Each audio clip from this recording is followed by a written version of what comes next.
मेरे प्यारे तथा भोले भाले भरतवंशियों, यहाँ शांति के संदेश को लेकर कोई नहीं आया था। जी हाँ, यहाँ भारत में कोई शांति के संदेश को लेकर नहीं आया था।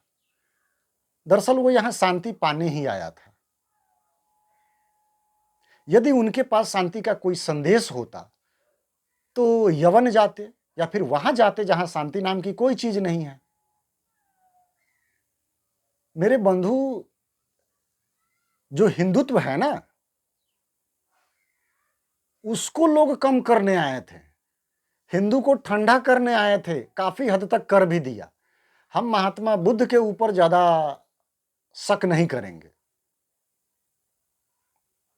क्योंकि जब वो थे तब इस दुनिया में इस्लाम नाम की कोई चीज नहीं थी। लेकिन 15वीं शताब्दी में पैदा हुए संत कबीर जी पढ़ते कुरान थे, हदीस और शरिया को फॉलो करते थे, लेकिन चौकीदारी करते थे कर्मकांड पर। उनकी निगहबानी हिंदुओं में ज्यादा हो रही थी, छुआछूत पर उनकी नजर थी। लेकिन उन्होंने एक बार भी शरिया के पागलपन का विरोध किया हो? नहीं किया है। तो मेरे बंधु, आपको शायद अंदाजा नहीं है, इस हिंदुस्तान में लगभग 70 से 80% ऐसे धूर्त आए हैं छल से,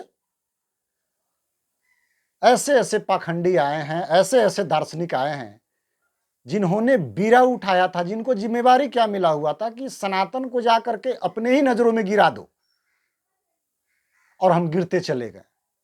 परिणाम आज सबके सामने है। और आपको क्या लगता है कि इसी पद्धति के जरिए हम बच जाएंगे? मेरे बंधु, ये पद्धति तो हमारा था ही नहीं, हम खाक बचेंगे।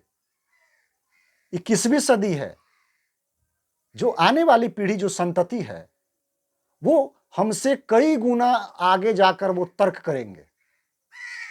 ये स्वाभाविक है, वो कई गुना तर्क करेंगे, और उनके तर्क के सामने हमारा जो ये जो भी प्रतीक है सनातन में, बहुत सारे पाखंड भी है, बुरा मत मानिएगा, बहुत आडंबर ये सब है, ये तो उनके तर्क के सामने कहीं टिकेंगे नहीं। तो स्वाभाविक है, या तो ईसाई बन जाएंगे, या फिर इस्लाम, या फिर नास्तिक, जो भी बनना हो बन जाएंगे। लेकिन सनातन एकदम पक्के मजबूती के साथ वो तो बिल्कुल भी बने नहीं रहेंगे। हिंदू होना मतलब सनातनी होना, भारतीय होना, भरतवंशी, ये सब स्वभाव से, प्रतीक से नहीं।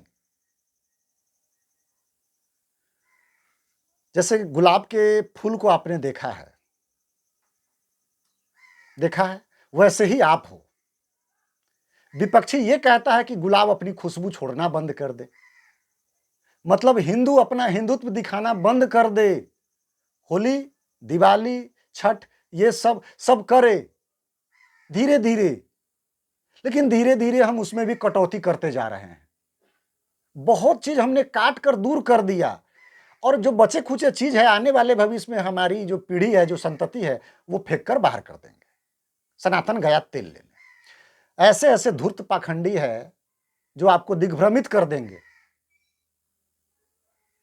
एकदम कहते हैं कि भैया, सनातन के जो भी पूर्वज थे, जो ऋषि महर्षि थे, त्रिकालदर्शी थे, इसमें कोई शक नहीं है।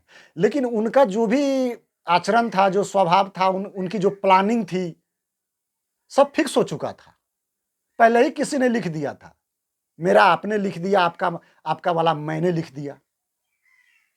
राम जी का भी सब लिखा जा चुका है, सबके बारे में, पांचों पांडव से लेकर के जितने ABCD है, सबके बारे में लिखा जा चुका है। क्या होना है, क्या दुख है, क्या सुख है, क्या रोल है, क्या अभिनय है, सब कुछ फिक्स हो चुका है। जैसे एक अभिनेता को स्क्रिप्ट देकर ट्रेंड किया जाता है कि भैया अगले मंच पर आपको इस तरह से अभिनय करना है।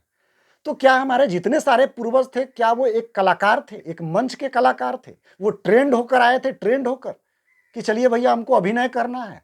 अरे बंधु नहीं, वो एकदम रियल हीरो थे। रियल हीरो थे हमारे पूर्वज। धूर्तों ने, पाखंडियों ने,